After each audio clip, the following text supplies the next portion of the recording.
മോനെ ഈ S I എന്ന് പറഞ്ഞാൽ പോലീസിന്റെ തലപ്പത്തിരിക്കുന്ന പണിയൊന്നുമല്ല. നിന്റെ തലയ്ക്ക് മുകളിൽ 100 പേരുടെ ആജ്ഞയുണ്ടാവും. എന്റെ തലയ്ക്ക് മുകളിൽ ഒന്നുമില്ല. അതുകൊണ്ട് ഇനിയുള്ള കാലം എന്റെ പിൻഗാമിയായി എന്റെ കൂടെ നിൽക്കുക. Thank you.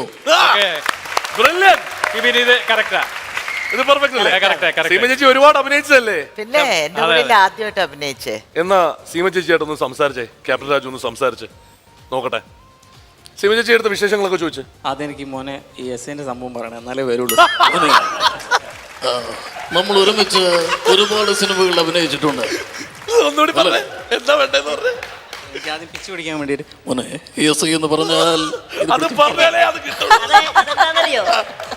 അത് ഈ ക്യാപ്റ്റൻ രാജു ചേട്ടനിലേക്ക് ഈ തുറക്കാനുള്ള താക്കോലാണ്. ഇത് ഞാൻ ആദ്യമായിട്ട് കാണും കേട്ടോ. ഇതൊരു ഭയങ്കര അത്ഭുതമായ സംഭവമാണ്. ആ മോനെ പിടിച്ചാലേ ഉള്ളൂ മറ്റേ കിട്ടുള്ളൂ. അങ്ങനെ തന്നെ മോനെ എസ് ഐ എന്ന് പറഞ്ഞാൽ സിനിമയെ നമ്മൾ തമ്മിൽ ഒരുപാട് സിനിമകൾ അഭിനയിച്ചിട്ടുണ്ട്. ആ ആക്ടിങ് കാണുമ്പോൾ എനിക്കറിയാമായിരുന്നു വലിയൊരു നടിയാവുമെന്ന്. എന്നോട് എന്തെങ്കിലും ചോദിക്കാനുണ്ടോ? എന്റെ മോനെ എന്ന് വിളിച്ചോണ്ട് എനിക്ക് മനസ്സിലായില്ല. ഞാൻ മോളല്ലേ? അങ്ങനെയാണെങ്കിൽ മോളെ സീമേ, നമ്മൾ ഒരുമിച്ച് ഒരുപാട് സിനിമകൾ അഭിനയിച്ചിരിക്കുന്നു.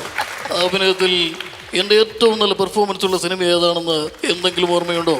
എന്തായാലും ആ ആളവിടെ നിന്ന് രാജുചേട്ടനെ ഇമിറ്റേറ്റ് ചെയ്തപ്പോഴേ ആ സൈസ് വെച്ചിട്ട് രാജുചേട്ടാ, അപ്പൊ ഞാൻ സ്പടികൻ ജോർജ് ചേട്ടനെ ഇമിറ്റേറ്റ് ചെയ്ത പോലെ ആയിപ്പോയി. അടുത്ത നമ്പർ 15. 15. Let's open 15. ഒരാളെങ്കിലും കിട്ടുന്നുണ്ടോ? ഒരാളെങ്കിലും കിട്ടിയാൽ മതിയായിരുന്നു. Vineeth Sreenivasan. Very well done.